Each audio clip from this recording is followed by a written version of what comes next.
welcome music producer extraordinaire, Oh, yeah. Matt Wallace. How are you? I'm very well. Thanks for inviting me over here because, we've been neighbors for so long.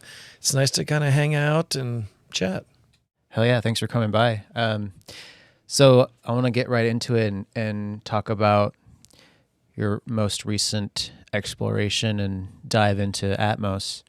Since you started up a couple of years ago now, right? Actually, it's only been about a year and a half, actually, Okay. that we kind of put the whole thing together. I think it was like October of 21. Is that right? Yeah, something like that. So yeah, because we just because 22 was the first full year we actually did it. So it's like the tail end of 21. So yeah, I'm looking on your site right now. You can see it up there. So I just want to list some of the stuff you've done so far for everyone listening. So you did the I Prevail, Faith No More, Dio, The Used, Jason Mraz, B-52s, Kid Rock, to name some. So how's your experience been so far adjusting to the new listening environment, the new technique of mixing from, stereo, which we've been used to for so many years, to expanding it out into, is it 11 speakers? I think it's 13. It's 13. 7 at ear level, 4 above, and then 2 different subwoofers. So how has that adjustment been for you? And overall, has it been, I'm sure it's been challenging, but has it been extremely rewarding for you so far? It's definitely been rewarding, and it has been definitely more challenging than I ever thought it would be. I think those of us who have been doing work in the music business for a while, we are so used to stereo. And the thing about stereo is that it has its own limitations, and especially if you have a lot of instruments, the only way we can kind of get that much sound into 2 speakers is usually some form of shoehorning it in there, whether it's limiting or compression or EQ or whatever it is. And anyone who disagrees with that, all I would say to them is, okay, if you have a mix, just solo up one of your instruments and listen to what it sounds like. Usually, let's take, for instance, an acoustic guitar. Tends to sound pretty much mid-range on up, and the body of the guitar is actually gone because it, you kind of get rid of that to make it fit in the mix. And so sometimes you'll make instruments sound kind of sketchy by themselves. Even modern kick drums are usually like attack, very little low frequency information, because that information by itself sounds amazing. But once you get a bunch of guitars and bass and things like that in there, you end up doing a lot of carving. And so, and also there's the loudness wars, which we've all kind of we've participated in to a greater or lesser extent.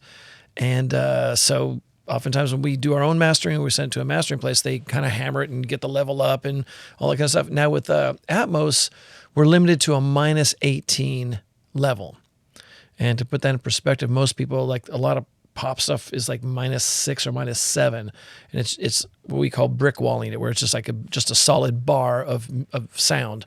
And Sorry, just to clarify for the listeners, that you mean you're talking LUFS, not yes, RMS, right? Yes, Yeah. LUFS. So it's -18, and so what that means is, the good news is that it kind of levels the playing field, so you can't do volume wars with anyone else who's doing Atmos. The difficulty as we transition into this new kind of medium is that most people who are used to stereo, if they listen to stereo and they listen to the Atmos, they're like, oh my God, it sounds way quieter. I don't like it. It's like, okay, well, bring your mix down about 10 dB and then compare it. And then that's like more of a fair assessment. And so that's what we have to do to get people kind of educated about, because this is the way that Atmos is. It has to be -18 LUFS. I think that's just the way the technology is. That's what they've set it, the settings at. So when you're mixing, in the old days, you had to like really push sound, tweeze, carve sound, compress, limit, all that stuff. And with Atmos, you're able to open things up a lot. And with that, I mean, not to exaggerate, but you could ostensibly put an instrument in each speaker. So each instrument has its own speaker. And of course, once you do that, you're not competing, sonically, like you're not trying to elbow each other out of the way. And I think sometimes with mixing, if you really listen to modern mixes, sometimes they are kind of like, for lack of a better term, it is mixing with your elbows, because sometimes you have to like jam things in and out to hear stuff. And so now with Atmos, you can kind of just open things up and you can let things breathe. There's much more dynamic range. And things sound nicer now. You can listen to stuff a lot longer because you're not being hammered by it. And it is, for lack of a better term, an immersive experience, because there's sound all around you.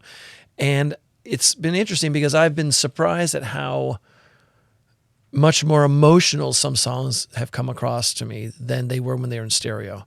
I think once you're in it, you can really hear people's voices and what's happening, and there's not all this competition, and you can just get the sense of what the initial intention of the song was in a way that was, for me, really unexpected. Yeah.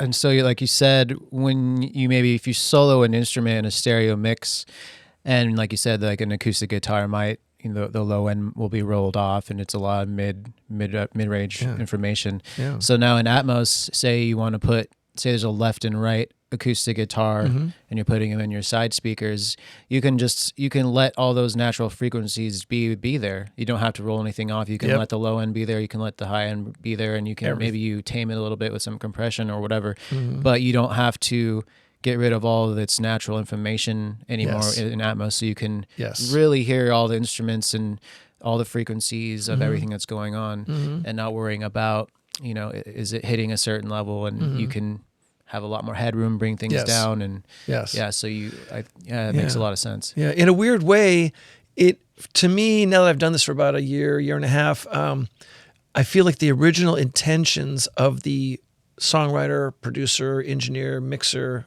artist, band, I think are more fully realized in Atmos. And one of the best examples I can share about that is there's a band called I Prevail that on Fearless Records, and their stereo mixes, if you listen to them, there is, to be very, very fair, there's too much information to be contained in 2 speakers. And that's just the nature of that band. They have so much they want to express, so many different sonic elements, and a lot of it gets lost in the mix. And we did this song called Body Bag in Atmos, and man, this is one of those bands that I think Atmos was designed for a band like this, because now you can spread all the guitars out, all the keyboards, all the strings and synths and vocals and everything out, and you can actually hear this thing, and you go, oh my goodness, you can actually close your eyes and pinpoint different sounds all over the place. And to me, that's an exceptional experience and I think that's really that way that band really should be heard, to be honest. The difficulty is that once it folds down to binaural, it sounds really good off the renderer, the Dolby renderer. The problem is that going to Apple Music, they do different things with their algorithms, and Apple Music, and even maybe Atmos in general, is not as forgiving when you have super saturated, heavy guitars. It takes up a lot of real estate, and we learned that lesson because it doesn't sound as good once you get it to the Apple part of it. So, but anyway, when you're in the room, and even on binaural, sounds incredible. I mean, it's really something. And we can A/B between the stereo mix and the Atmos, and even with headphones, you can kind of go, oh yeah, I can hear better. And in the room, absolutely, night and day difference. Yeah, I think it's going to be great for bands like I Prevail, and there's a lot of different types of metal bands too that, maybe in a stereo mix there's a lot of information fighting for attention. Like I've done stuff where it's heavy drums, it's heavy guitars, it's insanely distorted bass, horns, choirs, strings, synths, multiple different vocals, background vocals, more like sound effects, all competing for the attention in a stereo mix. But now I think bands that have that kind of production will really, really, really benefit from Atmos, because then you can like spread everything out, everything you'll be able to hear, and you'll be able to, do your automation and tweaking and whatnot. So yeah, that's really exciting. It's pretty fantastic. And we've been doing, my partner Will Kennedy and I have been doing kind of almost even amount of either a catalog or frontline, new releases. And I will say some of the older stuff, it was really an experience. Like we did the B-52's Love Shack, and of course we put it up and we spread it out all over the place, and the whole thing just kind of collapsed, because that music from the older generation music really has to be kind of in the stereo field, and then you can have some ancillary sounds around you to make you feel like you're a part of the party. But man, once we pulled the instruments around, it was just like, oh my God, we really have to go back to like, they're on a stage and then you have some sound around you, which is different than say the I Prevail thing. So yeah, because maybe there's in a mix like that or a production like that, there aren't as many elements to place around you and all the 13 speakers. So yeah, it sounds like for reissues and remasters and stuff from older catalogs, like you might have to, if the artist and label approves, there's like actually add more stuff to fill it out, You right? could do that, Yeah. or we just basically make what Will and I have been calling kind of a super stereo. Like we just did, a few months ago we did the Ronnie James Dio record. I always want to say Diver Down, but that's a Zeppelin, that's a Van Halen thing. It's a Holy Diver. So Dio's Holy Diver. We did that, and that was one of those projects again where there's just not a lot of tracks. It's like stereo, guitars, drums, bass. And then there's a solo guitar, his vocal, sometimes a background vocal, sometimes a keyboard. So we had to kind of very judiciously kind of try to spread things out a little bit. But we have to be, again, we always try to honor the initial idea of the song. So we don't want to, because we can put our imprint on everything. We can make every single song like a roller coaster ride with stuff's going all around the listener. But at that point in time, it becomes distracting and also doesn't really serve the song. So the whole idea is to imagine. We always imagine if the writer, engineer, singer, everyone was in the room with us, how would they want to hear it? And so that's how we really approach how we do the Atmos stuff. Yeah, and when you have sessions, sit-in sessions with certain artists that want to come into the studio, you're able to have better communication with that and get closer to the finish line that way. But I'm sure a lot of what you're doing is remote, so you don't have a lot of clients coming in and giving their input. So you're kind of you're doing your thing and then getting notes back, right? Yeah, we do that. We usually send them the MP4, which is what you can hear on like Apple Music, and then we send the binaural, and we kind of get their input from that. And then also, when we're really fortunate, we have the A&R person just send the artist or the band to a studio, an Atmos studio, once we mix most of the songs, and they have them listen, and they go, "Oh, now I get it." That's really where the gold standard is really in a room with that kind of gear. But again, the binaural sounds really amazing too. Great. So I talked a little bit when Matt Boudreau was here. I talked to him and a little bit about this, but. Like you previously mentioned about when you hear the really aggressive guitars off Apple, like, so are there any kind of, it's still a new technology. Are there any kind of things that you're hoping will improve this year in the future once you're hearing the translation of your mix? Mm-hmm. Does a specific service translate a little bit better, or are there?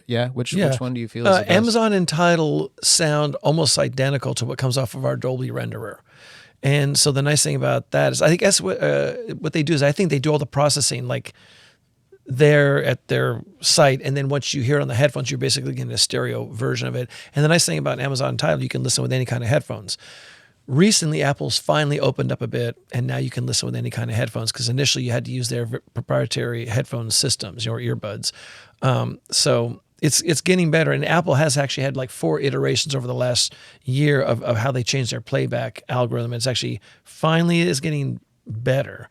I think it will continue improving over time. Part of the problem with Apple is that because they have this whole head tracking thing, and I think it's tied into maybe visual elements, whether it's watching YouTube or watching movies, they have this head tracking thing, which once they implement that, it means they have to kind of set up the Atmos playback differently. But now they have a thing where you can switch it off and you can actually do without the head tracking. And without going into too much detail, when Will and I mix at the studio, we can set the binaural parameters of how this Atmos is going to fold down to headphones. And you can have like a close, near, and far. And so we can set these things in a way that we feel they sound most appropriate. And Amazon and Tidal follow that protocol that we've established. Apple just has been in the past. It's gotten better, but they would just strip that stuff away and kind of do their own thing. And it would really change the mix in a way that we weren't happy with. So again, now it's the best playback for Apple thus far, and I think it will continue to improve. So when say you go to check out on Tidal, one of your favorite artists has an Atmos mix, and you go to Tidal, and it's I don't know if it's there by default or not, or you have to switch on to the Atmos version. But say you go and you listen to an Atmos mix by so and so, and say you want to listen to the stereo version after it or before it. That's a separate mix, correct? That's not the binaural. That's not the fold down. Yeah, it's a separate. I'm not. I haven't been experienced with the Tidal stuff. I have Will. That's kind of his thing. I'm more familiar with Apple, but from what I understand, because when we do these Atmos mixes, they have to be within like a half of a frame on either end because they want it so you can switch back and forth. You can go. I know on Apple, absolutely, you can go back and forth between the original stereo mix and the Atmos or spatial audio or immersive audio version. And the nice thing about Apple now is they're doing that thing called sound check, where they actually adjust the levels so that when you go between stereo and Atmos, it actually doesn't drop off like it used to. So now you can actually really A/B them and kind of go, oh, okay, there you go, I can hear it. And I'm assuming that's the same thing with Tidal and Amazon. Gotcha. I'm really excited to see like how the technology evolves, and I don't know, a lot of people are going to start to hopefully have their music mixed in Atmos, because I know it's still not. I'm sure it looks like you're getting a lot of inquiries for that. Especially in like I do a lot of metal stuff, but like I haven't really had anyone super interested in Atmos yet, so I'm still a little hesitant to invest to get that going. I might in the future. I was thinking about maybe sometime this year just getting a bunch of speakers and figuring it out, just to start dabbling with that. But are you Pro Tools based? Yeah. Okay. Yeah. Well, you can always do is you can, before you make the big investment, you can mix on headphones. Yeah. And then come down to our studio and just check it out. Yeah, that'd be cool. And that way you can adjust it, because then you go, oh, I got it. You can move things around then, and it won't cost you anything to kind of get you going. Then once you're rolling, if you really like it, then you can make the investment, because it's probably gonna be like $7,000 to $10,000, I think, once the dust settles. It's. I think it seems like the main investment is getting the IOs going and the monitoring, because and I can get like 10 Cali speakers for like $2,000 or something. It's not too bad. But okay, so I wanted to ask you about going back in your career a bit. Yep. Super curious about because I know a lot of people know you for your work with Faith No More and Maroon 5, etc. So maybe we were talking earlier before the mics heated up.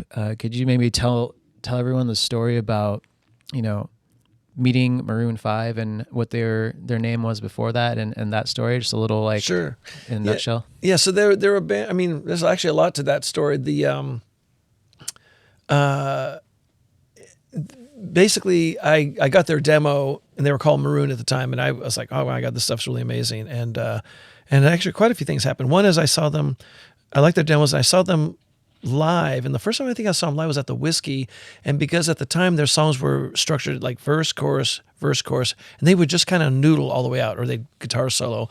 I remember seeing them at the Whiskey, and I was like, oh my God, it was just terrible, because it was a wank fest. It was like James Valentine, the guitar player, and Adam Levine both traded off of solos and stuff like that. And I remember just telling my manager, Frank, like, I'm not so sure about this. I like the demos, but it was just like a guitar fest. I wasn't really keen on it, but I met with them a couple of times, and some of their demos sounded kind of almost like urban kind of demos. Some of the demos are urban demos. Some of the things were kind of more of a rock band demos. Then there was their live show, and I remember meeting the band and going, listen, you guys got 3 different records here. Which one do you want to make? So anyway, so we finally kind of decide how we want to approach it. And I remember when I tracked that band, I actually tracked them live without headphones, except for the drummer. I would set up the booths where we actually have like a monitor wedge, so the guitar players and the keyboard players could hear the drums and the voice. And then you could just walk in, put your guitar and play. It was really cool. It got these amazing recordings off the floor. But because they were enamored with like Outkast and Lauryn Hill, they really wanted to make an urban record. So at the time, because digital storage was so expensive, it was $750 for 750 megabytes. Wow. And so at the time, we wanted to make this way. So I ended up like stripping all the ambience off the drums and trying to make this more urban record. And because it was a really low budget record, we actually ended up erasing stuff for real. And that's the record we were making. Then once I was mixing it, the head of the label, this guy James Diener, was like, yeah, listen, you guys are 5 skinny guys with white guys with guitars. You can't go on an urban tour. You got to get back to where you were. And I remember while mixing, got Ryan the drummer back in, recut like 7 or 8 tracks of the drums, brought all the guitars back, and then we made the record. But I've got some rough mixes that sound very almost like a Justin Timberlake record before Justin Timberlake. I mean, it was really more kind of that on that vibe. That was pretty interesting. But anyway, during that time, I was teaching a class at UCLA Extension, teaching record production, and I remember taking my students around. I'd do these like lectures, and I'd say, hey, let's do a field trip, and we'd go to the studio. And I remember after taking them around to, see this band Maroon. I remember at the time my students were like, man, we want to see somebody famous in the studio. Why can't we see somebody famous? I go, well, one of these days I'll be working with another band you guys will maybe recognize. And then like 6 months later after the class was done, they go, oh my God, they'd call me or email me. We were in the studio with Maroon 5 because at the time they were called Maroon. And they had to change their name because somebody sued them and said, we're already a band called Maroon, so you got to be a different name. So they changed it to Maroon 5. But it was really cool that, they got to see a band that was going to be ultimately well known. But at the time, you just never know, when you're in the studio with somebody. Yeah, that's like, they got to see him before they made it big. Yeah. What studio? What was the Field Trip studio? It was at Rumbo Recorders, which is out in Canoga Park. It's a studio that used to be owned by this duo called Captain and Tennille, and the first Guns N' Roses Appetite for Destruction was tracked there, and like the first No Doubt record, a bunch of stuff was done there in the same room that I was working in. In fact, while we were doing Maroon 5, Guns N' Roses were working on their Chinese Arithmetic album. So anyway, a lot of people came in and out of there while we were working on that record. So yeah, it's pretty cool. So after you recorded that Maroon 5 and you're working on their mixes, when you were going into it, before you knew they were going to, make it big, like what was the mindset going into those mixes? Were you just kind of basing it off your taste and your feel and doing what you felt was right, or were they in there with you? I mean, what was your approach to the mixes? Okay. Well, I'll backtrack a little bit. I was actually offered to twice as much money to produce a band called Days of the New. They're a guitar band. And I was offered that. But then this brand new label called Octone had this unknown band called Maroon. And I was offered half the money to produce and mix it. So it was a big pay drop for me. But I remember hearing the songs and I was thinking, these songs are really, really good. And at the time, like new metal was kind of more popular. It was definitely kind of an outlier kind of music, and nothing up until that time seemed to have been on pop radio. So I just really believed in this stuff. I go, these are great songs. These guys, I think, can go the distance. And so one of the things that I thought was an impediment for them to move forward was that their songs did go verse, chorus, and nothing happened. So I, in pre-production, said, you guys need to write bridges for this stuff. So they wrote bridges, and then the songs really came to the forefront. And I remember I believed this record was going to do something, even though it was an unknown label, unknown band, unknown manager, unknown everything. I go, God, these songs are so good. And so I just kind of dove in there. So, I helped kind of track them the way I thought we should be tracked. I knew I wanted to go what direction I wanted to go in with them. And I know that ultimately that's where it should be, but they really wanted to do this urban thing. So I really kind of followed that path, and it ended up costing us a couple, like 2 or 3 extra weeks to come back to where we were. But once we get to mixing, again, I had a really good feel for what I wanted to do with that stuff. So I just kind of would mix it, and they'd be gone for the day. They'd come in, they'd listen, give me some input, and then we'd kind of go from there. So, but again, that's after we recut the drums and brought back in all the guitars, and I think we replayed some guitars in the mixing process. And then it kind of came back to really where it was. And that's one of these things that I think it's really important as a producer, and that is sometimes you start where you're at and you go on this whole circuitous path where you're trying to find, and you might go somewhere different, and that's a better record. And sometimes you go all the way around, you do something that you think is better, but you really come back to where you started. And that's just as important of a process. I wish we could do it quicker, cheaper, easier, but sometimes that's what it takes. The band has this idea that they want to be an urban band, but you kind of go and you kind of have to come back to where they really naturally exist. So yeah, I was talking to Michael Rosen about something similar to this. Is like sometimes, up and coming artists, like before they kind of realize their sound, they're like striving for something that they want to be. Mm-hmm. But sometimes if you just kind of surrender to what you really are, that most of the time is a better record. Mm-hmm. Just like letting it be what it is, yep. Instead of trying to be urban or whatever. Mm-hmm. Yeah. So when you were doing those mixes, like I was asked before, did you just kind of go based off of your taste and your instinct, or was there a certain like sonic quality you were going for, or you were just kind of letting it be what it is and like fine tuning it? I'll just let it be what it is. And I mean, it was actually kind of in my original wheelhouse where we ended up, which is where we started. And when I tracked it, it's kind of where I felt like it should go. But it's a difficult thing as a producer to, you want the artist to kind of feel like they have some say in trying things, and it's their budget, and they're the ones who are on the hook with the label for paying stuff back. So I think the thing of it is just honoring who they are, but then allowing them to try things, then kind of just come back to where their best spot. I mean, they just existed in this one place that I think was really appropriate, and so it's a real interesting push and pull, because the record we actually were going to make was a by far more groundbreaking record. I think the record we were going to make would have ultimately been the record that influenced a bunch of bands. But it would have been a record that didn't sell much. It would have been like, yeah, remember this band Maroon 5? Oh, yeah, we like their vibe, and we kind of took some of the things they did, and that's what we did. And it would have been that kind of record, an influential record, but not a record that sold. And so I appreciate what they wanted to do and make a groundbreaking record and try to make some new, unique music. And I think their idea was to take kind of well-crafted pop songs and then put them into more of an urban hip-hop kind of vibe, which I thought was really, really forward thinking compared to, you could argue that most hip hop stuff is maybe just starts with a beat and a kind of a thing. And you can argue that maybe it's a more simpler kind of music because it's just based on maybe like a bass keyboard thing and a vocal. And then you build something on top of that. Whereas Maroon 5 had these songs that had chords and chord changes, and to kind of strip that down into an urban thing, I thought was really forward thinking. I think it would have been super cool, but it would have not sold like it did.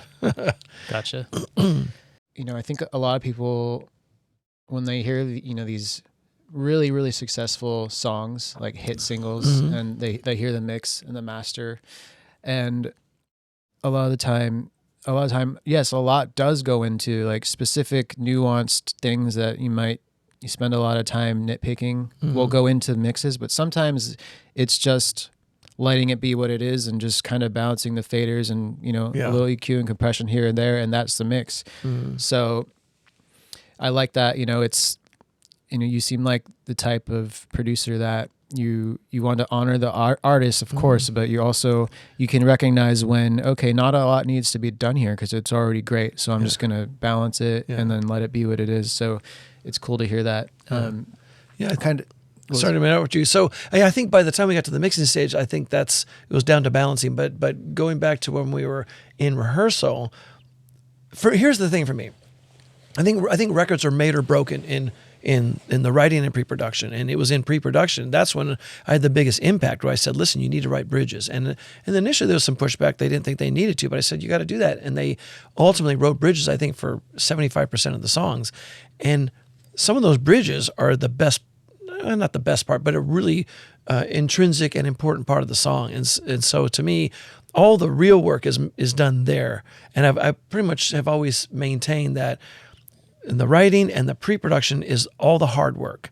And making the record, I think, is in comparison easier. Because for me, whenever I do pre-production rehearsal with a band, if I'm doing it right, at the end of an 8-hour day, people are just exhausted. Because okay, let's try this chord here. Let's try that chord there. What about this key? Is this the right key? What about this tempo? And so you're always thinking I don't know, man. And to me, that's the hardest work. Because once you have the map, then you just put it together. And I think it's go play it. Let's do it, So to me, that's where the hard work is. So once you're into the mixing stage, it should be, everything should be there, and you're just trying to not get in the way of it. Once you get into mixing and trying to do these little things and little tweaks and things that are going to save a song, it's like you've already lost it. The song's got to be great. Even if you mix with your elbows, people can listen and go, "That's a great song. I love it." Right. Yeah, maybe the tamarine's too loud or something, but I love the song. Who cares? Yeah. Yeah. That's another thing that I even, I have I'm very, very nitpicky with music in general, just because, it's what we do. I listen to it from a analytical point of view first. That's just kind of a curse. But so sometimes I find myself, it's hard to just objectively listen to music and from a listener perspective. I find that if a band, bands that have the budget to hire someone like you or like a Rick Rubin, where the pre-production and going to the actual rehearsal, arranging the song together, doing all the hard work before we even go to record, that's such an important thing, but not a lot of bands do that with the kind of budgets that I'm working with, and like up and coming artists. They just want to kind of write at home and then send you the files and you do your thing. So I think, having that step is so important, to get into the rehearsal, hear like, you know, the origin of the song, maybe give your input on that, and then do pre-production, like maybe set up a Pro Tools session with, okay, this is the chorus tempo, you know, let's try different tempos here and there, just to see what flows better. And also when you were talking about with Maroon 5 how they didn't write bridges, like I was just remembering, you know, I really, really love the bridge of a She Will Be Loved. I think that's my favorite part of the song. So it's like the way it turns it around into the last chorus. Like, so when you said that, it just made me think of that song. Yeah. So Back to your point about mixing, I think for me, an important lesson I learned pretty early on in my career, and that is there's stuff that us as engineer mixers spend too much time on. yeah. And it honestly, I mean, here's the thing. A lot of things that I feel about the process of making music goes really counter to what a lot of people talk about, which is like the right kind of gear and the right kind of microphone and you know, tweaking the mix. And it's like, honestly, none of that stuff really truly matters, because I've heard records made on the worst gear, the worst, you know, equipment, and it sounds great and it gets people excited. And it's really important that you have a great song with a great performance. That is going to trump everything. And I remember just mixing in the early days where I'd like spend all this time like EQing the snare and get everything just right, you know, and I'd play it to my girlfriend. I go, what do you think? You know, she goes, I don't really like the song. I go, but what about that snare sound? Yeah, I just don't like the song. And to me, it's really important to never lose sight of that. I remember that guy, Dave Pensato, he's got Pensato's Place, and he had asked me, and it was like probably 5 years ago, and he goes, okay, you're in your studio and there's a fire, you know, what piece of equipment do you have to have? And I go, none of it. He goes, what do you mean? I go, none of it. Because the most important thing, and I've said this many, many times, it's all about fingertips and vocal cords and a great song. And I've done stuff that use the crappiest microphone and it still is successful. And you can even go back to U2 with Bono having a handheld 58 for their first 3 albums. And there's hit songs on there. And if you went to someone into like any NAMM convention, they're like, you know, what mic was that? 58? Like, oh, 58. You know, it's like, dude, it's a great song, well performed. That's 85, 90% of it. The rest of it is just like, whatever, man. Yeah, like I was chatting with Paul Wiley, and he was basically saying this similar thing. Like, look, Adele can sing into any microphone, and it'll be phenomenal, and nobody will care that it's $100 microphone compared to the $20,000 one. Dude, so absolutely. I think I don't know. I'm kind of in the middle of this, because I really love gear, but at the same time I don't care, because I just whatever sounds good, whatever gets it there. I don't care if it's a piece of crap amp or a $10,000 one. It's like, it's all about what you get coming out of the speakers. Yeah. So, I mean, back to your point about Adele, honestly, she could have sung into a 58 and it would have still moved people just as much, and she was sold just as many records. Here's the thing that the thing that I have, that when I talk to people who are super into gear and stuff like that, and that is, it just doesn't change anything substantial other than making our egos feel good. And here's the biggest thing too. Like whenever I do shootouts, anytime you have the microphone, say you have a singer singing to all these different mics, and the moment you write down Neumann or AKG and then Shure 57, people are going to already make their mind up because they already know the name of it. And I've done this many times where I'll just put all the good mics up there and just have my engineer write down A, B, C, D, E, and I don't need to know what mic it is. And I've had this MXL 990 mic made in China, $100 microphone, beats stuff out. It wins. I use that all the time. Dude. On vocals, female vocals. Sounds great. It sounds amazing. Yeah. There's this band called OAR that I did this song called Shattered that was like one of their biggest selling songs ever. And I use that stupid microphone after all the good tube mics, everything up there.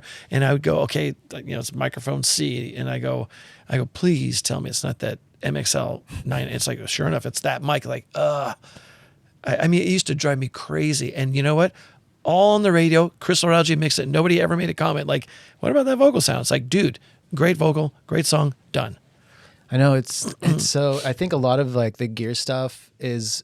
I think a lot of it can kind of be snake oil because it's like, yeah, it feels good to get that nice, brand new, expensive compressor, but I mean, at the end of the day, it's like I've done this before and it's pissed me off. But I think a lot of just getting like the really top tier, expensive name gear. It's like mainly for us, right? It's like it's for the engineers. Like the artists don't care. They just want the record to sound great. They don't care what you use. Like there's artists I've worked with, like they'll ask me like, well, what kind of gear, what kind of blah blah blah. It's like, well, I'll give them my gear list, but it's like if that's you're more concerned about that than like your songwriting, then maybe this isn't going to be a good fit. I don't know, but there are some people that are very like they're very specific about as artists, like what compressors are we running my bottom snare mic through? It's like, who cares? Who cares? Yeah. Like if you care, okay, we'll use that one. But it's like,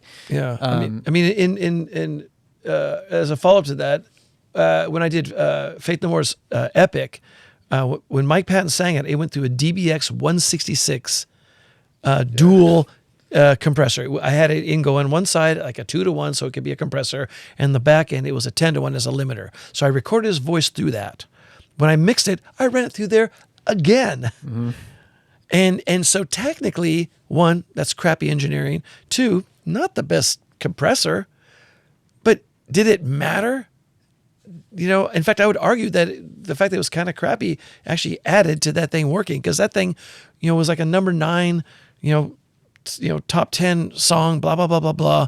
And, you could argue it's like not great gear. In fact, that's a really good here. I'll go back to Faith No More making their album, The Real Thing.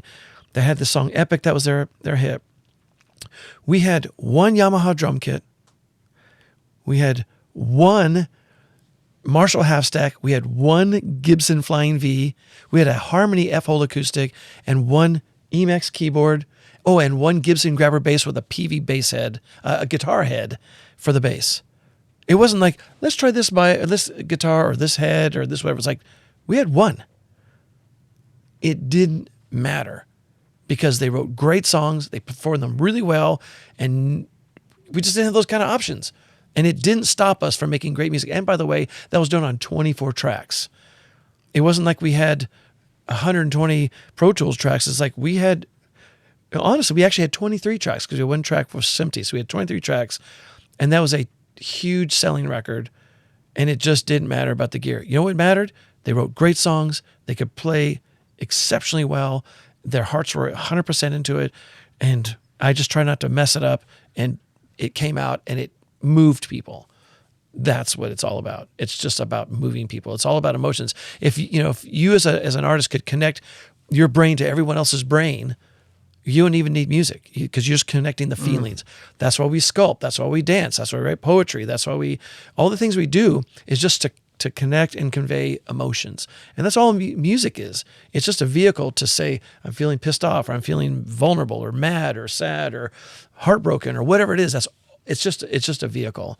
And so just don't get in the way of that stuff, and don't get too in the weeds of what kind of gear you use. Like, dude, get that emotion on there.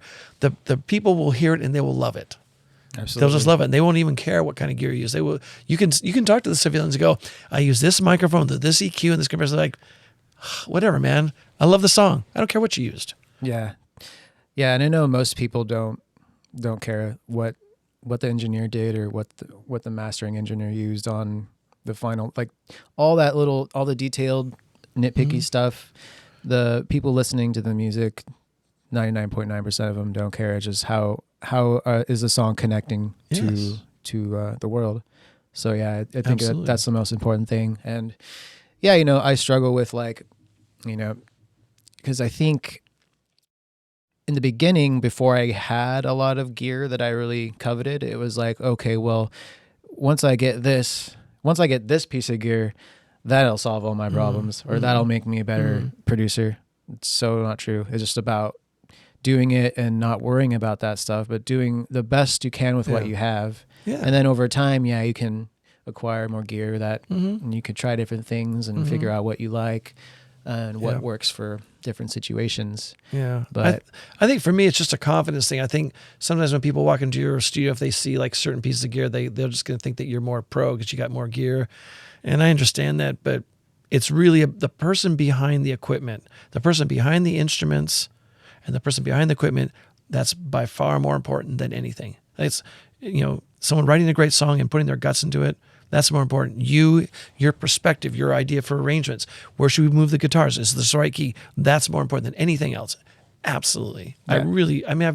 I've said that for a long time. And look, I put a bunch of money into gear here and there, and then sometimes I don't even use it, or I sell it, or I move on to something else because it just truly. And I've made records. I go back to my 8-track days. Dude, I made records with nothing, and I put that stuff on today. It's like, God damn, that sounds good, because you could feel the energy of the young musicians, and I was just like doing my best as a young engineer, producer, mixer guy, and you can just feel it, and it's like, dude, it was the crappiest gear, and it still moved people. You know what I mean? That's how it is. Yeah, another concept that I'm trying to, adapt more is like realizing that these recordings that we do over our career and with the producers and the artists, like it's a timestamp of who you are at that time. Mm-hmm. And like, yeah, maybe when you're first starting, you look back on some of them on these tracks and these albums, you're like, oh, that sucked, or oh, that was really good. Like for that time, like this happened to me too. Like because most of the time I'm very, very like, I'm super hard on myself. So I try to do the best I can, like on everything, every mix, every album. Right. But like sometimes I'll go back and listen to some of my earlier stuff, and I'll be like, sometimes I'll be surprised, like, damn, that sounds pretty good for, a year in. And then sometimes I'll go back, to something I've done like 5 years ago, or like that wasn't so great. And I'll think about like, what was the difference in those situations? Because the first one that sounded good, it was like, it was pure. I didn't do as much. And on this other one where I wasn't as happy with the result, looking back on it, was because there was a lot of overanalyzing, like a lot of nitpicking from the artist, a lot of multiple revisions and multiple, just a lot of second guessing and not allowing it just to be what it is, and like kind of mangling it. Yeah. So yeah, it's just a never ending learning, man. Yeah. So, I mean, I think you bring up some really good points. I think the best tool that us as producer mixers can have, and that is confidence. Not arrogance, but confidence. Because it's easy to get caught up on that thing where people nitpick and keep tweaking and tweaking and tweaking. It's like, you're just missing the whole thing, man. I would argue that probably some of your earlier kind of first passes of mixes probably sounded great. Like, it sounds great. And I found this time and time again. You do a mix, people go, oh my God, it sounds great. Okay, can we do this? Okay. And so I always mark that, like, first mix, people like it. And then be like, can we turn this up to that? And what happens is, once you get everything perfect, it sucks. Because great mixes are not perfect mixes. Exactly. There's always something that's going to be a little bit funky, like, oh, that's a little too loud, whatever, but it just works. And people who listen, they just get off like, oh my God, this is so great. Wah. And then all of a sudden you start tweaking and tweaking and tweaking and tweaking, and then you just suck all the life out of it. And to me, the biggest challenge with all this technology is to still maintain the humanity behind the speakers. Like, when people put up, I want the listener to fall into it and go, oh my God, I feel what he or she's singing. And I also want to hear the band. I mean, I don't want to hear everything super homogenized and tweezed. I want to hear little stuff. And for me, as a older school producer, and the goal is what mistakes to leave in. Because certain stuff is important. And I've had this time and time again where someone plays like a funky blue note before they hit the right note, and I go, oh my God, that was great. Like, oh, and people's egos are attached to it. It's like, dude, it feels great. Oh, dude, it's like, and sure enough, I argue, we leave it in. The 6 months later, dude, you were right. That was a good thing. Because I hear the humanity. I go, there's a person back there, and sometimes the thing you play right before the best of is like a little funky. Then all of a sudden it's like, oh my God, then it's great. And it's so important to have the humanity. Look, I can take anybody off the street with Pro Tools. I can put them in time. I can put them in tune. And none of that stuff matters. None of that stuff matters. Yeah, I think it was Dave Pensato has said this a lot. It's like, it's about the happy accidents. Right? Yes. Yeah. It's like when you bend a little sour before you hit the root, and those little intricacies of each individual artist and musician, that's what makes them them. So leaving those little accidents or leaving those mistakes is actually more beautiful, and it represents the artist. And I understand how some people or some artists will they just can't live with that. They wanted everything to be perfect. So yeah, you have to, have those conversations. Yeah, I think what a lot of people are missing, if you smooth everything out, you're missing the tension and release. And a lot of older records would have moments where the singer's like a little bit flat, and then they hit the note, and it's like, oh, thank goodness. And if you just go hit that note, you miss that sense of yearning that is sometimes essential in good music, where you like, oh my god, and you're like, oh, there you go. It's really, really important. It's interesting. I a lot of us in this business, we can get a hold of some of the multi-track masters of stuff from people that have already done things before, in popular records.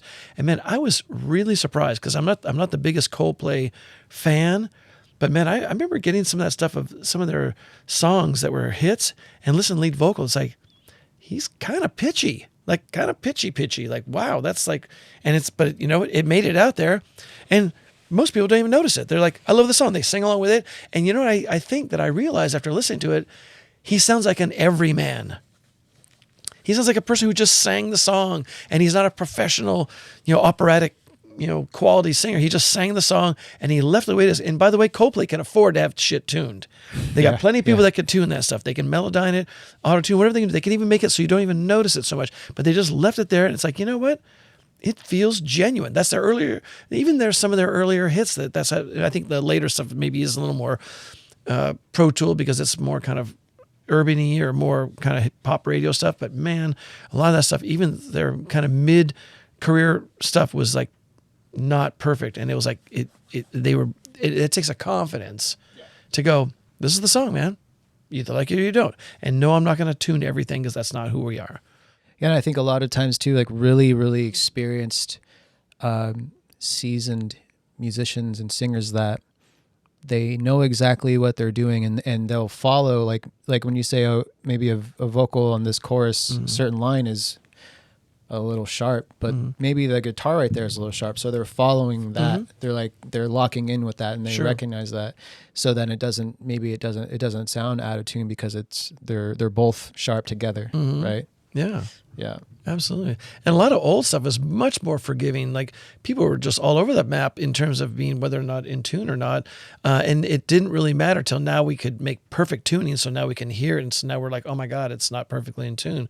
But just like before the advent of the Linn drum, when real drummers played, you would never knew what perfect time was. You'd have an idea sounds like the guy's pretty much in the pocket, but you never really knew, unless you had a click track you could listen to. But generally it's like, the drummer's got some feel. But once you had the Linn drum, where it was very metronomic, then you knew what things were not in time. And the same thing with the advent of Melodyne and autotunes. And now you know what's perfect tuning is. So now you can, I guess you expect it or you want that, but it's that's not how human voices are. So anyway, I think it's all about, we're just selling an emotion is all we're doing. Yeah. Really. So how do you, just curious, I'm always interested in how different engineers and producers handle certain parts of the business side of what we do. And so do you have any concepts or strategies that you use for handling certain, say you have, certain artists will have a lot of mix notes, and going back and forth, and because I've had all kinds of experience. There's times when there's no notes, and I'm like, wow, okay, great. I feel good. The first pass you're happy with, and I'm happy with. And there's a lot like that, fortunately. But then there's some times where I'll get rounds and rounds and rounds and rounds and rounds of notes, revisions. So, even silly things, on the 10th revision, someone will be like, yeah, can we bring the hi-hat down 0.25 dBs? I'm like, really? Is that going to make your song better? People are going to but I still do it, because ultimately we're in the service industry to make our clients happy, and I will do whatever any artist wants. If you want to do 20 revisions of silly stuff like that, I will do it. But how do you, what's your mentality on that? Well, my mentality is, first of all, nobody's going to hear 0.25. And in fact, I will argue that most people might not even hear 1 dB changes. Because I've done this before in the past, where you do this thing where you print, back in the analog days, you print these different mixes, and one would be something up 1 dB or something down to 1 dB. And if you didn't have those notes and you listened to the mixes, and somebody held a gun to your head and said, what's the difference? You'd be like, I don't know. I'm not sure. And so some of that stuff, it gets so anal and kind of crazy. And I think a lot of it is a confidence thing. If you're confident, you just go, our music's great, man. Love the mix. Do a couple of tweaks, done.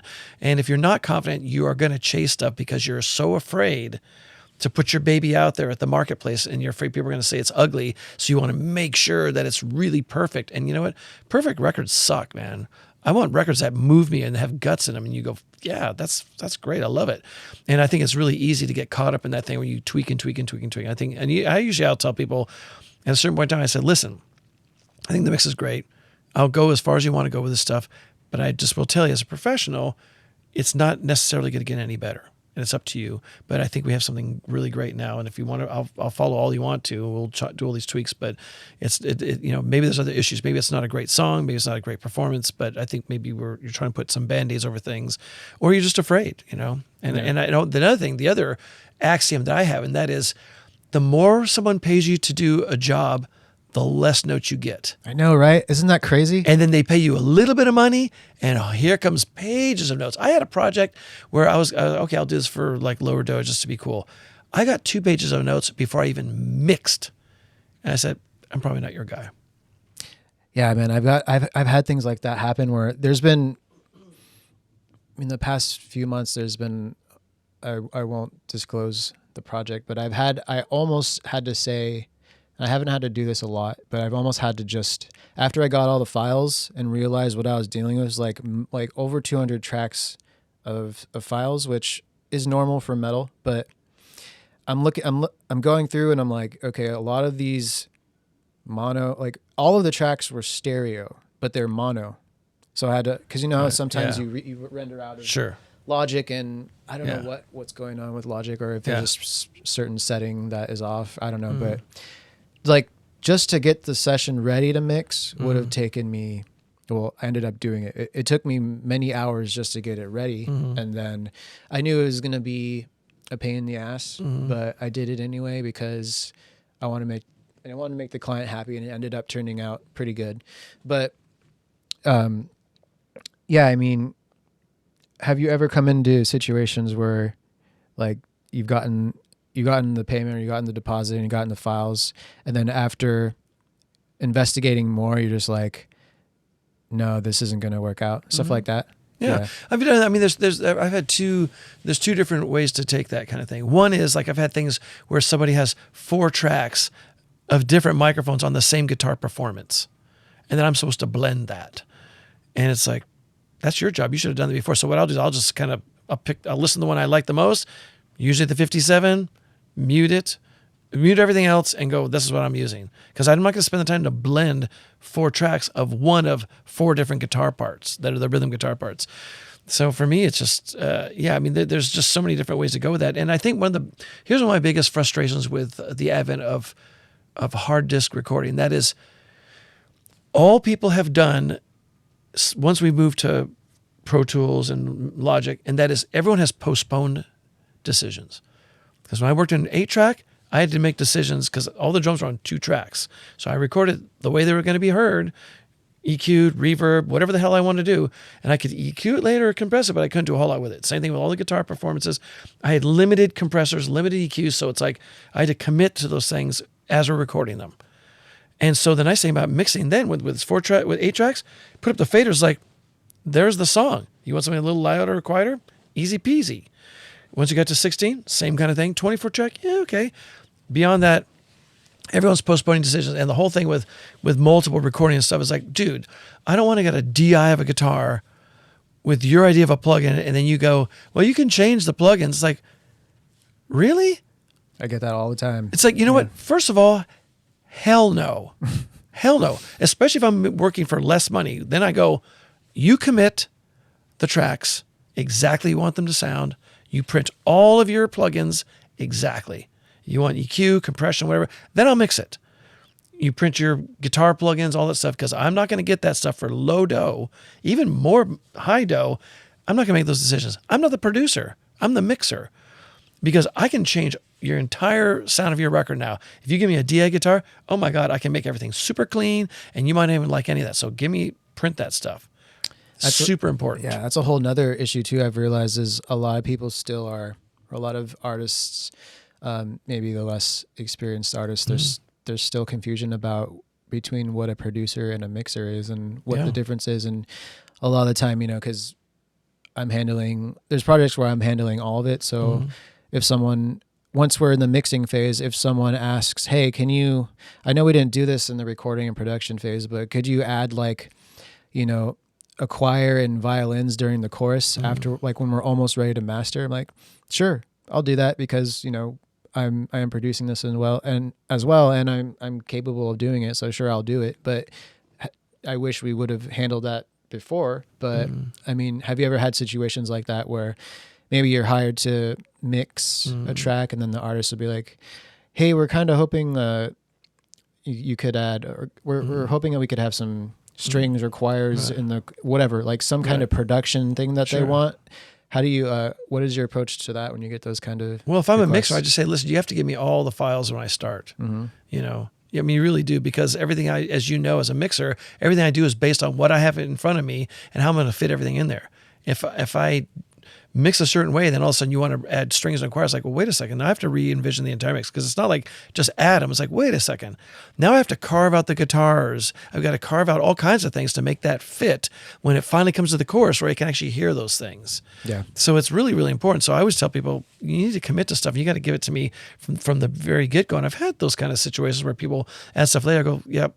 Can't do that anymore. You got to just give me everything from the get-go. Yeah. It's really important. I mean, all of it's important. And here's the thing that people don't realize, that back in the analog days when I was producing, say we do a guitar and they go, okay, we're going to double that guitar. Okay, cool. What are we going to do after that? We're going to add a keyboard and a guitar thing. Okay, so the primary guitar is going to still be have some mid-range and some high-end because you can hear it. But the double guitar, what I'm going to do is I'm actually going to pull some of that down. It's going to be more of a kind of a rounder version of that same guitar. It's going to still be a double, but it's going to be like, this one has high-end, this one doesn't. Why? Well, because we're going to add a keyboard or a piano on top of that. You know what I mean? And so all these things, everything is like building blocks. Some things are bright, some things are duller, some things are rounder, some things are this, that. Because I know as we go along, we're going to add things to this stereo field. And the problem is that when you do a double and you do exact double with all that high end, and you want to add more stuff, it's like, okay, now I'm going to pull the high end down when I mix it. So so anyway, the nice thing about the olden days of, say, up to 16 track, maybe even 24, is people printed things the way they would kind of imagine where they're going to sit. With Pro Tools and digital recording, you can postpone every single decision, and the problem is then you have a lot of tracks with a lot of decisions, and at the certain point in time, back to your earlier point, and that is, at a certain point in time, the mixer is actually becoming a producer. Yeah. And if you want to pay me to do that, then I'll do that, but just know that it's going to sound maybe different than you envisioned it, because now you're asking me to add this stuff and produce it because you want me to work on guitar tones. That should have been decided a long time ago. And so now I'm actually producing. So now I'm working backwards. Right. It initially should be, write the song, engineer, mixer, and all the stuff is there. Then, oh, wait a second, I'm a producer. Okay, so now we're going back in time, because now I need to kind of go, okay, now we're adding these strings, we're doing this and that. I'm going to change the way I envision this mix. So yeah, it's just, people don't realize that. Yeah, that's a major thing that I deal with too, is I think there's certain people that they think when they hire someone to mix, the mixer is who shapes and creates your sound, and that's possible, but that's not really the traditional sense of the job. It's like, I get a lot of sessions, like metal tracks where, and I was telling Michael Rose on this, is like, I'll get sessions where nothing is committed. It's just get a bass DI, which is fine, but I'll just get left and right, maybe 2 left, 2 right guitars that are just DIs. And they're like, you're the mixer, figure it out. Or we trust you. We like your stuff. Do it for us. I'm like, okay, well, I don't really like reamping, to be honest. I like to just commit. I like to get a tone and leave it. But if I get DIs, I'll use plugins and stuff. But I think there's just like, there's this assumption with a lot of bands. I think like, oh, that's the mixer's job, but no, really, that's your job as an artist, is to have a tone and to create your own guitar tone, and it changes over time and you refine it. But you're supposed to capture who you are as a guitarist, then send it off and we'll fine tune it. But we're not creating it, right? Yeah. That's what a producer does. And like you said, they ask for that. Then it's like, well, now I'm not thinking about mixing this because now I have to go back and have the producer hat.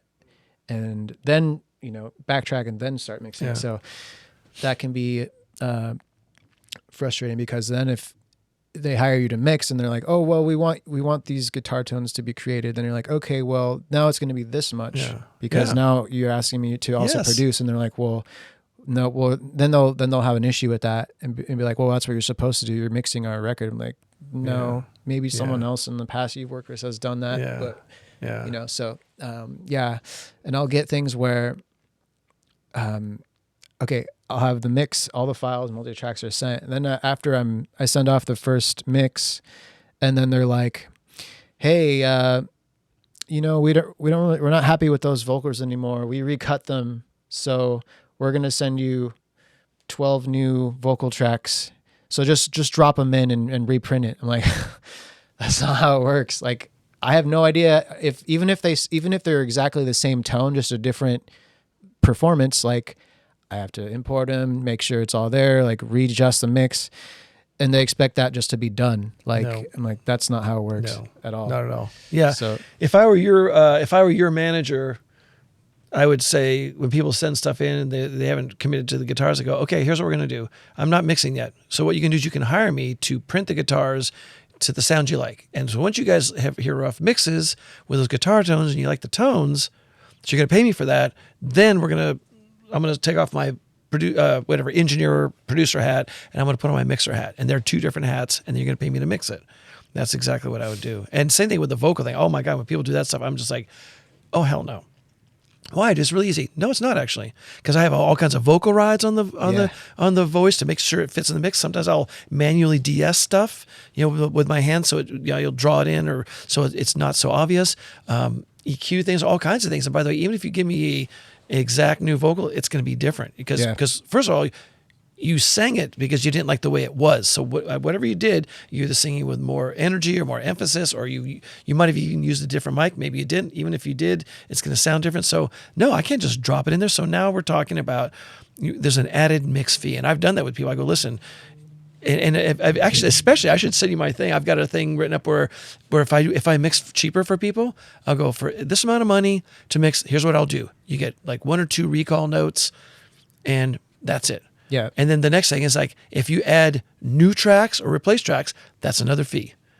And so I go, listen, here's the thing. If you pay me my big fee, oh sure, send in new stuff, I'll deal with it, because you're paying me up front a lot of money. Right. But if, or not a lot of money, but a fair amount of money. But then if you want to get into this whole thing about a la carte stuff, where you're going to pay me not enough money to start, and then keep adding stuff, and then it's a la carte. Okay, you want your salad, here it is. You want your entree, here it is. You want your dessert, here it is. Because now I'll do stuff cheap if it's quick. What's the thing? There's 3 things. You can have cheap, great, or quick. Pick 2. Right. Pick 2. Yeah. We can do it cheap and quick. We can do it quick and great, but it won't be cheap. I mean, so it's just pick 2. Yeah. It's easy peasy. And you pay a bunch of dough, dude. We'll make it great. I'll do it even quicker because we can bump some other people. Whatever. But it's cheap, great, or quick. Pick 2. And if you're going to be on the cheap, it's not going to be quick. I'm going to do it when I got free time. Yeah, and it's like most of these things, these requests, like, I don't mind doing them. And I know, like, most engineers, like, it's not the, the task that can be frustrating. It's like the assumption that, oh, just drop it in, it shouldn't take you time. Like, that's absolutely not the case and not how it works. And just that assumption alone is what is frustrating. Like, I want like I said before, I always want the artist to be happy. So after I've mixed it, you feel that you don't like the vocals and you want to recut them and then send them to me. Sure. But it's not that there's an extra fee for that. So don't get upset with me because you decided to, to not be happy with vocals and recut them. It's like just that stuff, man. But for you, I would, if the next time someone says just drop them in, I would do just that. I would drop them in, get a nice level, and send it off, and then go, there it is, I dropped it in.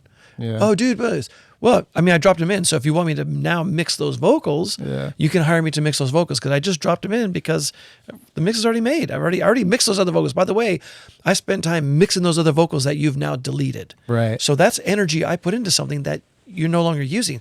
That's not on me. That's on you guys. You got to pay me more. That's what I'd say. So any So you've been doing this a long time. You've worked with a lot of great artists. What kind of advice would you give to up and coming engineers and producers, mixers that they love the craft and they want to make it their career and their long term path in life? What kind of advice would you give, and what things would you like? Kind of what would you say to yourself as well? Well, I mean, for better for worse, I'd probably give the same advice that this guy who had a well-known studio up in the Bay Area, I had taken a class at a community college from him, and you know, I said, I want to get in this business. He's like, don't do it. This is like 35, 40 years ago. Yeah. Don't do it. Why? It's a pain in the ass, no money in it. And that's pretty much what I tell everyone right now. I'd say, don't do it. So now, first of all, I'd say don't do it. But if you really want to do it, if you truly, this is your passion, then here's what you have to be prepared for. One, don't expect to make any kind of money for a while. I mean, I was poor for the first 8 years. I had my own a studio, and I had my own little apartment that it was a 1-bedroom apartment. My friend John was sleeping in the living room, you know, and because I was just trying to make ends meet. He's like, can I live? So he lived in my living room for like 2 years, you know, and we split the rent so I could work in my studio. And I was just like, I was just poor. I mean, I just had no money. And for like 8 years, it was just like really just like, in fact, the first time I made money is after I sold my studio and somebody just paid me as an engineer. It's like, I walked out that night like, oh, I made like $60. This is great. You know what I mean? So first of all, you have to want to do it more than anything. Be ready to be poor. Be ready to do really long hours. And here's the thing. Everyone thinks that being in the music business is great and you can make good money and it's glamorous, whatever it is. The reality of the situation is this. If I worked a 40-hour week, I would make X amount of money. Sometimes when I started, I was working 80-hour weeks. So of course I'm making twice as much money as a 40-hour week because I'm also working twice as many hours. The first Faith No More record I did on Slash Records, when they first got signed, I got paid $5,000, and I kept track of all my hours. And at the end of the day, I took the $5,000 divided by all the hours. I made $2.53 an hour. Ooh. Okay, so this is like 30 years ago. So okay, you know, that's decent money, but I could have made that money at McDonald's. So the fact of the matter is that I did what I loved. I worked long ass hours. I did make a whole ton of money. And this is them signed to an indie label, and it's just because I really wanted to do it. That's all it was. I went to college to be a teacher at UC Berkeley, and I was teaching, and I was like, when I got out of college, I thought, but I was also making records in my parents' garage. But I remember when I got out of college, like, okay, well, I could be a teacher and not make a whole lot of money, or I can continue working with bands, making not a lot of money. You know, I was already doing it, so I figured, well, I might as well continue being poor, working in music. So that's it. You know, you just have to really want to do it. It's got to be an absolute passion. And you don't care if you make money or not. And there you go. And if you do make money, it's a surprise. But honestly, it's not glamorous. It's very, very tedious. People don't realize until you get into it it's every day, like working on little things and trying to fix things up and show up musicians who can't sing or play and make something that sounds great. And people are going to come to you with very little money, and you have to make their record sound as good as people who have spent $250,000 on their album. And you have to go head to head, a $5,000 record with a $250,000 record. It has to sound the same. And I remember even my 8-track days, people would bring in Def Leppard. Dude, make us sound like Def Leppard. It's like, oh my God, 8 tracks, Def Leppard. You know, they're 48 tracks plus, and I'm trying to compete with that. You know, at $12 an hour. That's me and my studio. I think, you know, there's like an idea that if you're trying to do this, or if you are doing this, but you have to have another source of income or multiple sources of income, that like you're not really doing it. Like you're only a pro if you make all of your income from producing music, mixing, whatever. And I disagree with that, because like you said, if you're doing this full time and you're going 110%, like there's going to be, like you said, you can work 80 hours on a record for that month, but maybe that's not when, maybe the label isn't paying you until a few months later for whatever reason. So you can work shitload of hours, and maybe like your financial books look awful. Like if any business person were to look at your situation and be like, you're crazy, because it's like, yeah, you'll have months that are shit and you worked a lot and you have no time to do anything else. But then, yeah, maybe a few months later that check comes in, and so you're able to keep your head above water. So I don't think there's any shame in having side hustles. Sure. Just so that you can live comfortably and be mentally there, because I remember when I was struggling so bad, and when I would actually finally get a gig that would help me, I was so like, I was depressed. I was like, man, this is so hard. I'm struggling. I have no money. But when I finally got something, I was like, okay, cool. I can breathe a little bit. But I wasn't in the right headspace to do the absolute best work I possibly could. So I think if you need to do other things to pay your bills and to be somewhat comfortable financially, so that you can show up 110% for these projects, there's absolutely no shame in that. But I think so. I think it's really important. Look, I think once you make the decision, because I know that one of my kids likes to travel and saves up money to do that, and he wants to be in a band. I go, dude, if you're in a band, you're not doing any vacation stuff. You are absolutely not doing any vacations. If you're in a band, you're in a van, you're touring, you're making zero money, and that's how it goes. And even back to the one of the things that was really cool about my manager, Frank McDonough, who I've been with for like 25 years. Back to the Maroon 5 thing, I was offered twice as much money to do another band.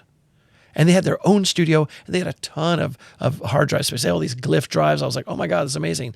But I remember talking to him, and he goes, what do you love? Like, which of these two things, Maroon or this other, Days of the New? It's like, well, I love this Maroon record. It's like, do the thing you love. I go, it's like, pretty serious pay cut, and I was, married with kids. I was getting like $25,000 to produce and mix a record, which was like nothing. And when other people were having huge budgets, our budget was like $65,000. And it was just like, he goes, what do you love? I go, man, this Maroon 5 thing. He goes, well, do that. Because at least at the end of the day, no matter, first of all, you don't know which one of these records is going to be successful. You just don't know. But you don't want to put all this time into something that you don't think is going to be successful, or you don't like it as much. Do the thing you like as much, because at least, even if nothing happens, you love the music. And that's it. I mean, when I got into this, I honestly had no idea what a producer was. I never dreamed I'd make a living at it. It never occurred to me when I was recording in my parents' garage that I would ever make a dime or support myself. That was never, ever anything I imagined. I was like, oh, I guess I'll be a teacher and make some money. And I just did it because I loved it. And I just did it long enough that eventually I was like, well, I guess I'm a producer. I guess I mix records, and I'm getting, $12, $15 an hour. So I guess that's cool. And there we go. But it was because I just had a passion for it. I love music. I was in bands, and I just built my first studio. I built my parents' garage was really for me to make my own record. And once I built it, my friends knew about it. And then I just made everybody else's record. Never made my own record, but that's fine, because that's how it was supposed to go, So yeah, and your decision to do the Maroon record obviously has paid off, because it became massive, and I'm sure you had points on that too. Yeah. So that's another question I wanted to ask for you is like, I don't know if, because I haven't been a producer on any huge records yet, so I don't even know, are points even a thing anymore? That's a great question. I wish I had an answer for you. If we were still in the era of selling physical product like CDs and stuff like that, I would say absolutely. And I do think it's still important I think people are making money still from streaming. But obviously it has to be relatively big numbers, because I think bands make, I think it's 0.004 cents per stream. Really? And of that, then it might be the label gets that, and then I get a percentage of that, but it's pretty small. But the good news is that you can have stuff that really pays off. And in fact, to that point, I did the Faith No More stuff, and my royalties were just at a trickle with the Faith No More stuff, even though it was pretty popular back then. And it just down to a trickle. I was getting like $2-3 a year. It was like nothing. I was like, oh my God, well, there you go. And something happened where apparently these start paying for streaming. And all of a sudden, like a couple of years, I got these checks like, oh, wow, what's this? And so I think now they're finally starting to calculate for that. Maroon 5, because it was some years later, like 10 years later, I've been getting money from Maroon 5 streaming from a long time ago. But this Faith No More stuff, all of a sudden I got this money coming in. It's like, oh, wow, that's really cool, because it was now being paid by streaming. So I think for younger producers like yourself, I believe that the points will be worth something. as people, sell stuff, but Yeah. So yeah, I mean, I have situations where if I'm producing or if I'm songwriting for an artist, which has come up in the past few months, like not only will artists hire me to produce, but they'll ask like, hey, can you write a verse on this, or can you write the bridge? Can you add a solo, whatever? So then in that situation, I'll just be like, okay, well, let's do like, give me 50% of the streaming royalties or something like that. I'll just whatever, we'll negotiate that. And I guess that's my point, but just try and do something so that, cause it's like, if you write on a record, I mean, you should be compensated fairly. Right. And it's, even though it's, you're not the artist, but if you're asked to be a part of the songwriting, it should be in the contract at least. Well, I mean, to me, absolutely, that's a separate entity. Once you're a songwriter and you write songs, that's another hat. That's outside the being a producer hat. So, and I've done that. I mean, I do co-write on occasion, not that often, but when I do, it's like, I get a small percentage because I'm just contributing to it. So, so you don't get any points on the stuff that you produce? Well, in certain situations, if I'm producing like a lot of the time, 99% of the time when I'm producing, I'm also a songwriting, because I'm adding stuff. I'm adding like layers of synths or orchestral melodies and stuff like that. So that it's producing, but it's also you're adding melodies to a track. So it's songwriting. And a lot of artists I've worked with too, they're like, oh, so if you write a bridge on my song, that's songwriting. I'm like, yeah, sure. And like they think, oh, well, if you're not singing on it or something, then you're not a songwriter. It's like, no, if you write any melody, you're songwriting, right? But yeah, so I'll just negotiate that. I'll be like, okay, well, let's, we'll do 30-70 royalty streaming split or something like that. So. Well, I mean, look, it's absolutely fair. And I mean, I don't know the intricacies of your business model, but I would say that here's what I do with people. If you don't want to pay me royalties, then you pay a bigger upfront number. Like, because I've done that. I've had, artists from Japan just pay me a pile of dough and go, no points. Like, great, you're paying me a ton of money. Absolutely fine. But generally, like someone like you, I believe should always write something in that for points as a producer. And if they pay you a lot of money, you can say, okay, fewer points. And if they pay you less money, they give them more points. Maroon 5 couldn't pay me a lot of money, so I got a little more points. And so you should do that irrespective of whether or not you do any songwriting. And you can even, if you want to be super cool with them, you can say, listen, up to a certain number, whatever, a number of streams or a certain number of sales or a certain amount of financial, profit that they made, then you can say, okay, say at $10,000, I start getting points after that. I mean, that way you guys get the first chunk. That's fine. I understand you're a young band, but at a certain point in time, like I get some points, and if you can even set it at a higher number and just say, listen, okay, then if you're going to bulk at that certain amount of money, I get points. And then that way they were like, okay, great. And if you hit it, then you make that money, but you really should get that. And that's a separate thing. If you're a songwriter, you get that no matter what, you're a songwriter. And if they had hired somebody else to songwrite, that's what they would get. And in fact, I've done projects where they don't have a lot of money to pay me. Then I can say, okay, then you can cut me in as a songwriter, even if I don't write. Because if you're not going to pay me money up front, or you have lower points, then you have to compensate me somehow. Because let's just say your production value is, let's say $5,000 for a song. Let's just throw that number out there. If you're going to pay me $2,500, then you need to compensate that $2,500 by points or songwriting. You want to pay me $500? Okay, well then you got to pay me more points because I'm betting. Now I'm becoming an investor. Exactly. Because if your time is worth X amount of money and they can't pay you that, then you are basically, subsidizing the recording and you are investing in that. So say you're $2,500 in. Well, guess what? Now I need to get that money back first and foremost, and I get points. And it's just fair because you're bringing something to the table. Right. And I don't know the exact numbers, but you should just say, like, this is what my value is. Here's what you pay me cash up front. Here's points. Here's, less cash. Here's more points. It's just a sliding scale. Oh, less cash. You can cut me in on songwriting. You didn't write anything. I know I didn't write anything. We know I didn't write anything on this song, but you also didn't pay me anything. So now you need to compensate me somehow. You know what I mean? Totally. Yeah, it makes sense. Yeah. So what's going on for you in 2023? Like, what are some projects you're working on that you're excited about? Dude. Okay, there's a bunch of things. One, there's a band called Des Rocks. They're from Brooklyn. Fiercely talented singer-songwriter and band. And they're kind of a blend of Queens of the Stone Age meets Queen meets some other stuff kind of thrown in there. But anyway, just super, super, super talented. So I co-produced that with this guy, Alan Johannes, who's this multi-instrumentalist. So that stuff's really amazing. That's like crazy, crazy talented band. And then I'm also doing Atmos mixing, of course. And so my partner, Will Kennedy, and I just worked with this guy, John Alasia, mixing the new Dave Matthews Band in Atmos. Ooh, sweet. Will and I are now also working on the new Group Love record. And next week we start mixing the new Black Sabbath Live Evil record. Yes. Which is yeah. amazing. And then I think we're going to do a mix. So we're doing 2 Quiet Riot songs, Come On, Feel the Noise, and something else. Hell yeah. Yeah. So we have some really cool stuff coming up, like 2 brand new releases and also 2 catalog releases. So, and then there's more stuff coming down the pike, but those are like the main things. So yeah, it's nice. pretty amazing. So are you, how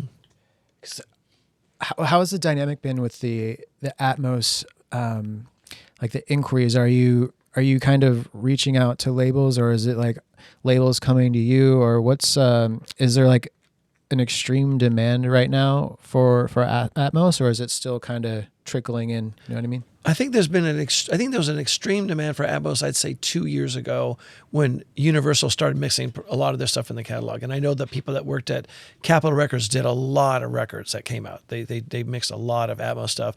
And I think that was the peak of it. Then it kind of slowed down a bit, but I think it's kind of coming up again. But for me, it's been a year and a half of really consistent outreach, consistent, gently, like, hey, we're doing this Atmos mixing. Anybody wants any Atmos stuff? So it's taken a lot of effort on my part to market what we're doing. And honestly, it's just taken a lot. And every gig we've gotten has been really pushing to get it. It's kind of getting a little bit easier where it's starting to kind of happen more automatically. But it still takes a lot of effort. And I think what's going to happen, I planted a lot of seeds this last year, and I think Universal is going to be a bigger portion of our work probably in the next month. I think we're going to start getting a bunch of that stuff because I haven't had any real Universal stuff. I've been a year literally writing every 3 or 4 months. Hey, what's going on? We're available. Here's some of our stuff. And I think finally it's starting to happen because we've met people, we've connected with people, and it's been a lot of outreach, and now people are aware of that, what Will and I do. So I think now that's going to be, I think last year we did 175 Atmos mixes, 175 songs. This year I think we're going to probably double that. Nice. Yeah, I mean, you and Will, you've done a great job of promoting your Atmos stuff and marketing on social media and whatnot. So, I mean, I know you said you've been with your manager for 25 years, you said. So, do you feel that once you get to a certain point, like most producers, they will need a manager, or is it just kind of personal preference, or is it just based on the relationship, or what do you feel about that? Like, as management, like, have they been a part of helping you, like, bring you that most work, or has it been a collaboration? The first chunk of it was really me bringing the jobs. It was really me just reaching out to people and just really pushing hard to kind of do it. Kind of like what I did back in the analog days when I first was getting started. So a lot of that was really kind of self-directed on my part. But then my manager did, because he has a roster of people, I did get some stuff that, kind of came into his office, and he was like, hey, what about this? What about that? So it's starting to kind of bounce out a little bit. But again, I mean, it's really similar to when I first got started. I mean, all my early projects, Replacements and Faith No More, I got that because I was my own manager. And it was only after I got my manager that he kind of brought in like the Maroon 5 things because it came across his desk. So it's really, unless you're really at the top of the pile, you have to keep pushing and getting your name out there. Unless you're like in the top 1%, then people just start hitting you up. And I do get stuff. I mean, is stuff sent to me too, but it's still a lot of pushing, trying to, because I'm an independent contractor like you. I still got to knock on doors and call and email and text. Hey, what's going on? So. Right on, Matt. Well, thank you for sharing all that, and I'm really looking forward to hearing the Atmos mixes in 2023, like what all the stuff you're working on, and Yeah, it's been a pleasure Thanks. to be a studio neighbor and see Yeah. see what's been happening over the years. So It's been I cool. appreciate your time and thanks for coming Thank you by too. and having a chat. Good. Before you hang up, before you wrap it up, Yeah. so tell me what got you into music. What band or song or artist or what got you into it? Like being interested in being a musician, then also being a producer, mixer, engineer guy. Wow, good question. Well, it's kind of a long story, but basically, when I was very young, my parents, they started playing classical music when I was a little kid. Like before I went to bed, they would play different classical stuff, and then I started classical piano, and we did. They signed me up for the Suzuki method, which is by ear, and so I learned first by ear. Then I got into the technicalities of music theory and reading music, and then it transferred from classical piano to classical guitar, which I really loved. And then I believe one of the first things, like my dad played, he played Green Day's Dookie album in the truck one of the days when I think he and we went out to do some work together. I can't remember, but I remember hearing that record and I was like, damn, I want to sound like that. I want my guitar to sound like that, because I was used to playing classical, which is way different. And then hearing that first distorted guitar, like the energy behind that. Then I got an electric guitar, and then the major transformation for me was when I heard Korn's first record. That changed my entire life. You said Korn's? Yeah, because I was used to hearing like Blink-182, Green Day. I was really like the pop punk stuff back in the day, and just hearing those just aggressive to me, like back then those guitars were like really heavy. And then when I heard Korn, I was like, blew my mind. I was like, what is this? And I realized, then I learned it was 7-string guitars. Right. So I got my first 7-string guitar and I was like 15, 16, and then I discovered Fear Factory and OTEP, Deftones. I know you've worked with them. And I just went down the rabbit hole. I'm like, what is like with guitar tone? I'm like, what are the heaviest bands out? And then it went even further into like black metal, like the Cradle of Filth stuff, the Demon Borgir, like the really, really extreme metal. And then it just got more and more extreme from there. And then I started playing in bands, and I wanted to do the rock star thing. But then I discovered the recording studio, and then I fell in love with that. It was just a lot of just falling in love with different parts of music and the process of creating music. So yeah, I went to MI for music I did a guitar program there, and then I did the recording engineering program right out of high school, and that was it. Just loved it. I realized like I'm more of a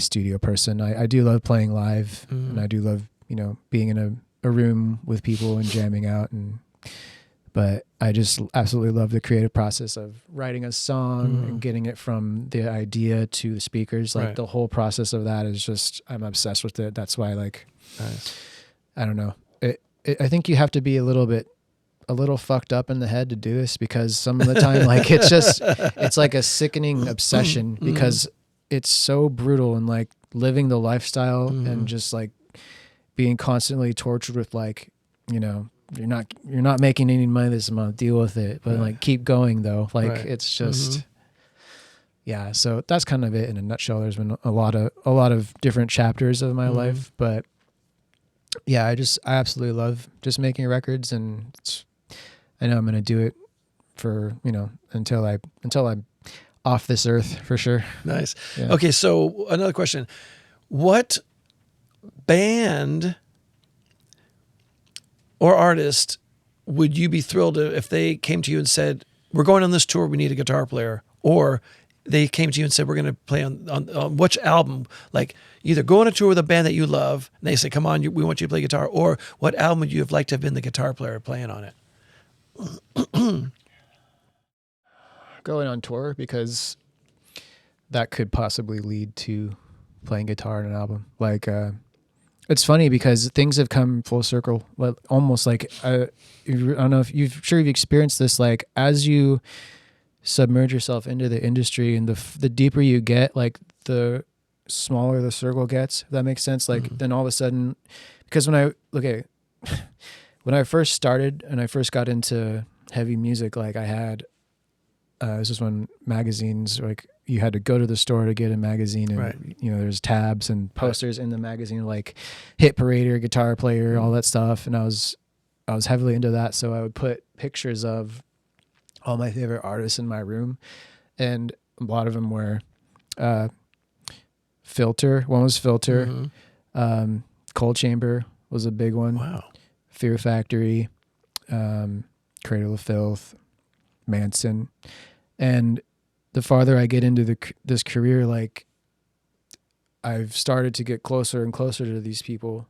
And then some of them I've even worked with. So it's just a trip, it's just like, I don't know. I never thought I would get this far. And just, there's things I've done that I was like, I never would have thought would be possible, just working with certain people. And so, yeah, I would say probably going on tour with the band, because then I could possibly leave. Which band?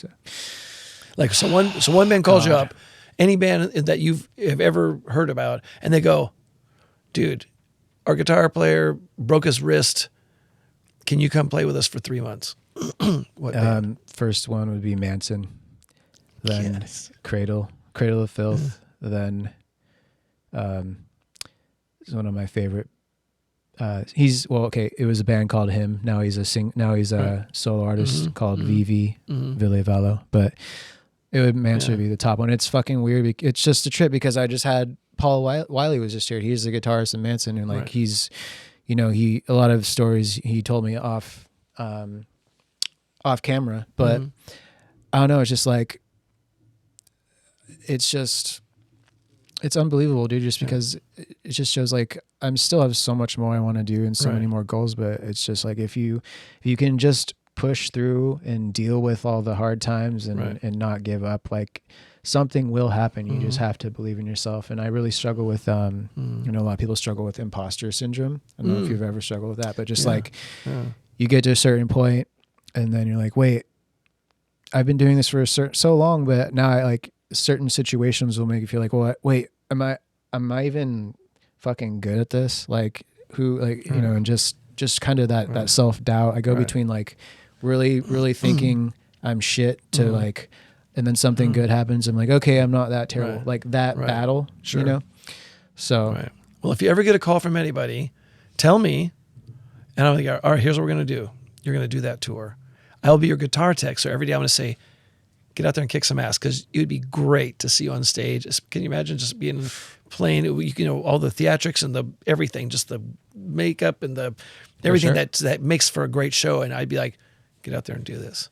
Thanks, man. Because you could do it, man. You got so much talent. You could do all that stuff and then some. So I appreciate that. Yeah. That means a lot for me. That'd be really cool. So if you get the call and you're like, I'm not so sure, just call me up. The next call is like, all right, Matt, I get this call. I'm like, all right, here's what we're going to do. Killer, man. That means a lot. Well, Matt, thanks again. And let's what's a good website where people could check out your work and maybe possibly hire you? Heck, I don't even know. I guess it's through I have a website. I never really pay attention to it, but I guess it's just through mcdman.com. That's my manager. And I guess /Wallace, I guess you'd get it. But so mcdman.com, that's my manager. And just look for Matt Wallace, and then you'll see a lot of the stuff I've done. So, cool. Which is interesting because on that website, you're going to see a lot of stuff, but there's probably 40 or 50 records I made on 8-track that aren't even on there. I did so many records of up and coming bands in the Bay Area that aren't even in there. Cool. Yeah. I'll put the website in the show notes so people can check it out. Yeah. I even did the original version of Faith No More in my parents' garage when they were called Sharp Young Men. I did the very first thing. Then they became Faith No Man, then Faith No More. And I did that in my parents' garage way, way, way back. Wow. Yeah, that's pretty cool. Hell yeah. Thank you for the opportunity to do this. I really appreciate it. It's really cool. We've known each other for quite a while here at the Sound City complex. So it's really cool to hang out and chat with you. We've had some food together, which is good, but this is great to kind of sit and chat. And I appreciate you with the really good questions that are good. And I'm glad that I got to ask you some questions. That makes me happy. Yeah, I loved it. Thank you so much. Thank you too. All right, guys. Thanks for listening. Thanks. Cheers.